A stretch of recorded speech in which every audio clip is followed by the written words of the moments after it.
Apa kabar semuanya hari ini? Nah, Lause yakin kita semua dalam keadaan sehat hari ini. Nah, sebelumnya Lause mau sapa adik-adik dulu semuanya. Selamat pagi. Siapa yang senang hari ini? Lause yakin hari ini semuanya senang. Karena hari ini kita dapat beribadah walaupun dengan online ya. Nah, adik-adik, Tuhan Yesus itu sangat baik untuk setiap kita.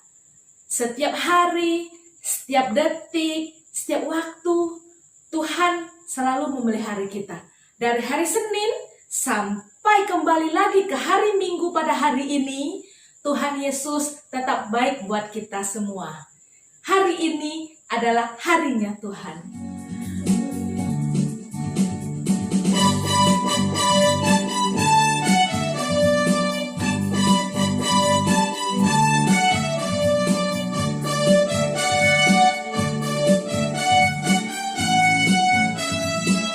Hari ini harinya Tuhan. Hari ini harinya Tuhan, harinya Tuhan. Mari kita bersukaria, bersukaria. Hari ini harinya Tuhan. Mari kita bersukaria. Hari ini harinya Tuhan. Hari Senin, hari Selasa. Hari Senin, hari Selasa, harinya Tuhan, harinya Tuhan. Hari Rabu, hari Kamis, harinya Tuhan, harinya Tuhan. Hari Jumat, harinya Tuhan. Hari Sabtu, harinya Tuhan. Hari Minggu, semua hari-harinya Tuhan. Hari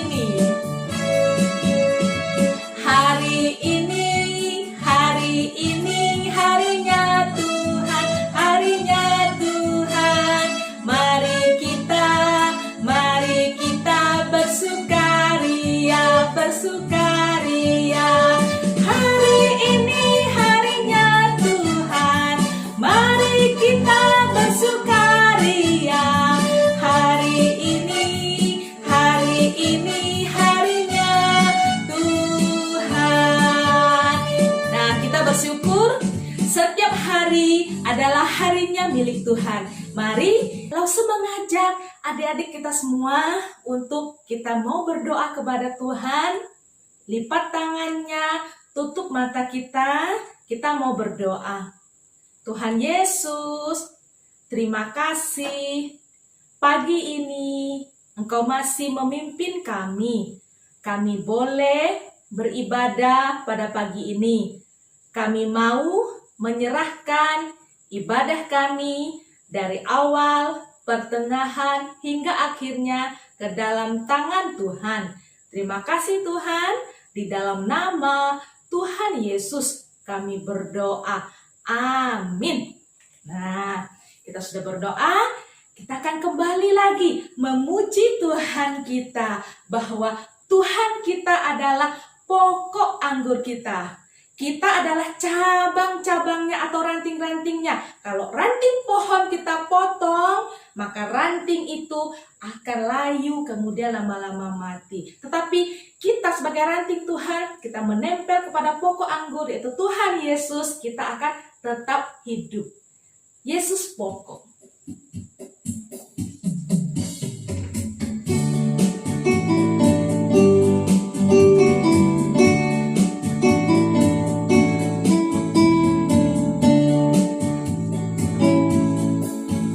Yesus pokok dan kitalah caranya, tinggallah di dalamnya.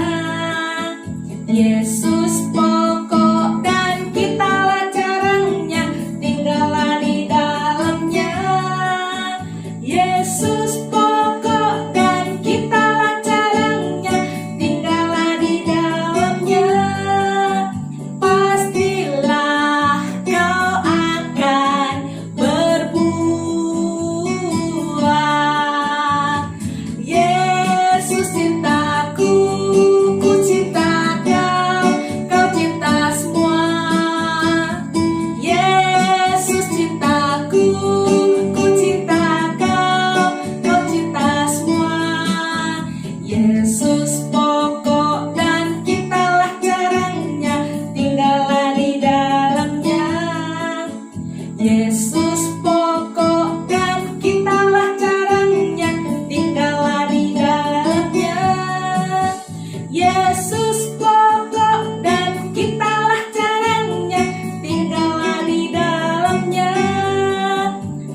Yesus pokok dan kitalah caranya, tinggallah di dalamnya.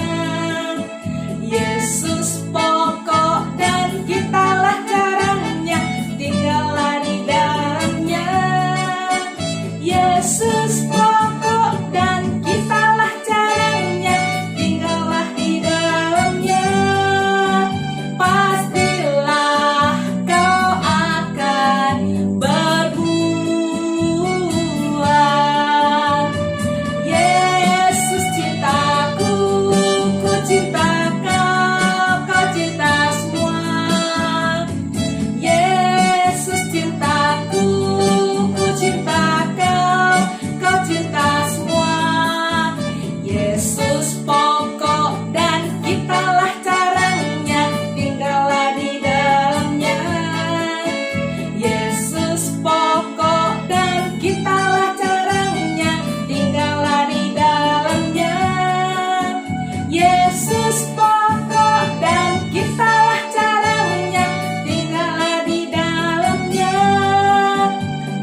Bila kau akan berbuah.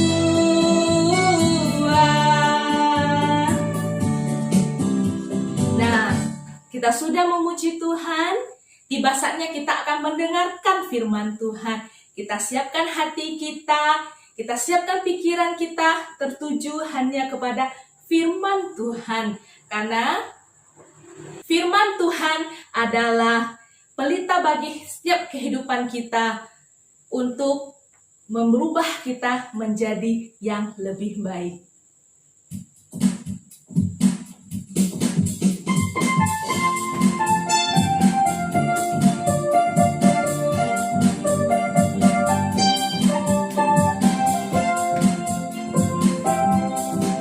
Firman Tuhan ada di hatiku, ada di langkahku, ada di hidupku, dan terus bertumbuh. Sirami hatiku, berbuah, berbuah, berbuah, berbuah, berbuah, berbuah, berbuah, berbuah. Firman Tuhan ada di hatiku, firman Tuhan ada di hatiku, ada di langkahku, ada di hidupku, dan terus bertumbuh. Sirami hatiku, berbuah, berbuah, berbuah, berbuah, berbuah, berbuah, berbuah, berbuah. Nah, kita akan mendengarkan firman Tuhan yang akan disampaikan oleh lause kita pada pagi ini.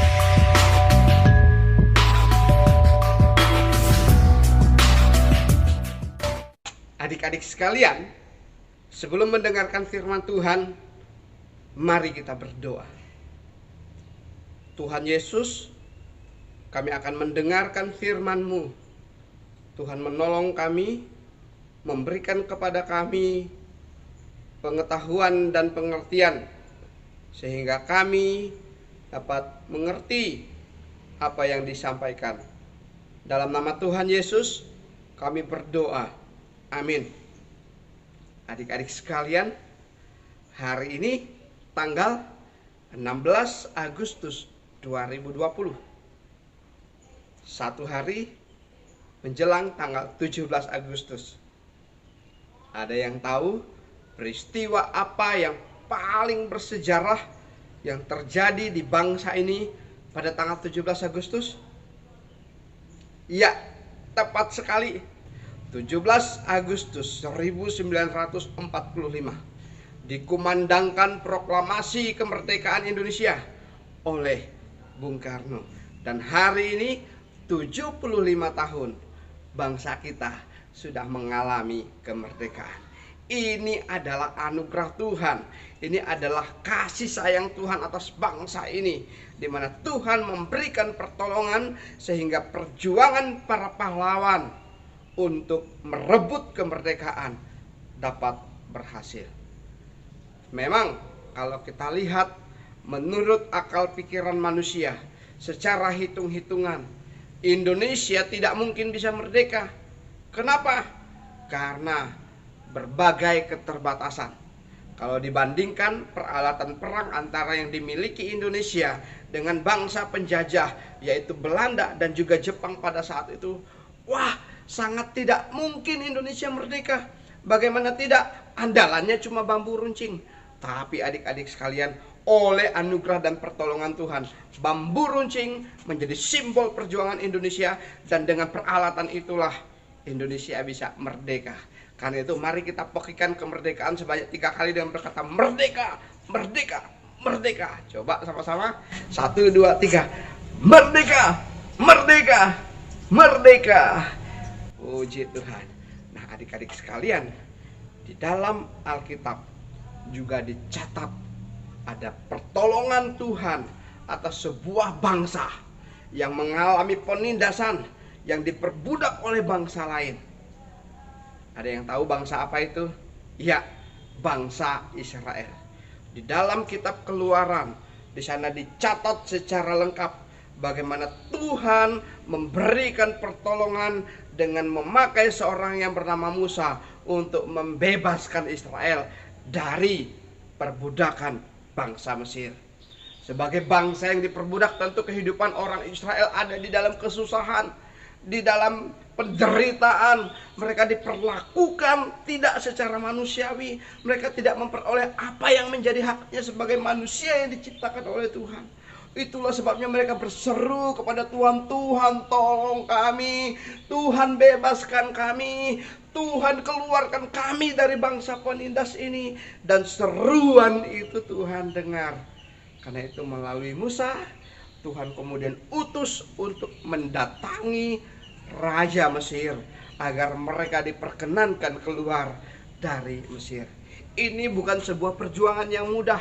Kita bisa melihat di sana bagaimana bangsa ini dipersulit, tidak boleh keluar. Tapi oleh pertolongan Tuhan, di mana melalui Musa Tuhan menyatakan kuasanya. Ada tulah-tulah yang diberikan sampai dengan 10 tulah. Baru kemudian Firaun mengatakan, ayo bangsa Israel, kalian pergi saja, tinggalkan Mesir, karena kalian mendatangkan kecelakaan atas bangsa ini. Kami kehilangan anak-anak sulung kami, ayo keluar kalian. Nah, adik-adik sekalian, bangsa Israel pun melalui Musa dapat keluar dari Mesir. Dan di dalam perjalanan yang panjang itu kemudian bangsa ini ditolong oleh Tuhan. Ketika di tengah terik panas matahari, Tuhan menyediakan tiang awan untuk memayungi mereka sehingga mereka tidak kepanasan. Pada malam hari, di tengah gelap dan dinginnya cuaca, Tuhan menyertai mereka dengan tiang api. Tetapi apakah kemudian sesudah mempersilahkan bangsa Israel keluar, Firaun lega hatinya? Oh tidak, ada perubahan pikiran. Firaun mengatakan, kenapa kita bebaskan, kenapa kita biarkan? Ayo kita kejar, kita binasakan, kita bawa kembali mereka ke Mesir. Dan dengan pasukan yang lengkap dengan senjata dan kendaraan yang ditarik oleh kuda pada saat itu, mereka mengejar bangsa Israel. Dan apa yang terjadi? Bangsa Israel kini berada di dalam ketakutan kembali. Meskipun mereka sudah melihat bagaimana Tuhan tolong mereka, tapi saat ini mereka berhadapan pada satu persoalan besar. Di depan ada lautan yang menghalangi mereka untuk maju, tapi di belakang juga ada pasukan Mesir yang siap untuk membinasakan mereka. Kemudian mereka marah bersungut-sungut kepada Musa. Mereka berkata, Musa, kenapa engkau biarkan kami? Kenapa engkau bawa kami keluar dari Mesir? Bukankah di sana kami bisa makan, kami bisa minum? Sekarang kami harus binasa. Perhatikan adik-adik sekalian, Musa menaruh percaya kepada Tuhan bahwa pertolongan daripada Tuhan akan datang tepat pada waktunya. Dan benar saja, kepada Musa Tuhan perintahkan untuk mengangkat tongkatnya dan menunjukkan, yang mengarahkan tongkat itu ke lautan, sehingga lautan itu kemudian terbelah menjadi dua dan bangsa Israel dapat melewatinya. Puji Tuhan, ini sebuah perbuatan yang luar biasa, yang hanya oleh pertolongan Tuhan itu bisa terjadi. Bangsa Israel dapat menyeberang, tapi kemudian Orang Mesir pun tidak mau ketinggalan. Mereka berusaha mengejar. Tapi apa yang terjadi? Ketika seluruh umat Israel sudah berhasil melewati laut itu dan pasukan Mesir berada di tengah-tengah laut, Tuhan membinasakan mereka. Seluruh pasukan Mesir itu binasa, tenggelam, karena seluruh laut itu kembali menutup seperti semula. Nah, adik-adik sekalian, puji Tuhan, Allah kita adalah Allah yang luar biasa. Allah kita adalah Allah yang hebat, Allah yang sanggup memberikan pertolongan tepat pada waktunya. Oleh karena itu, mari kita menaruh hati dan percaya kita kepadanya, bahwa Ia adalah Allah yang sanggup untuk memberikan pertolongan sebagaimana sudah dilakukannya kepada bangsa Israel, sehingga Israel bisa keluar dari perbudakan Mesir. Begitu juga Tuhan akan terus tolong kita di dalam kesesakan, di dalam kesulitan, di dalam berbagai persoalan. Datanglah kepada Tuhan sebagaimana Musa datang kepada Tuhan. Minta pertolongan Tuhan, minta Tuhan menyatakan campur tangannya. Pasti Tuhan akan tolong. Puji Tuhan, Tuhan memberkati. Mari kita berdoa untuk firman yang sudah kita dengar. Tuhan Yesus, terima kasih. Kami sungguh bersyukur untuk anugerah dan pertolongan kepada kami semua. Atas pertolongan Tuhan, kami boleh ada di dalam kemerdekaan selama 75 tahun di bangsa ini. Dan oleh pertolongan Tuhan, kami juga bisa melalui berbagai-bagai persoalan, berbagai-bagai kesulitan. Kami terus berdoa Tuhan nyatakan pertolongan atas bangsa ini di masa pandemi COVID-19. Ada yang terbaik yang Tuhan siapkan. Dalam nama Yesus kami berdoa. Amin. Oke adik-adik sekalian, sampai jumpa minggu depan. Tuhan Yesus memberkati. Shalom.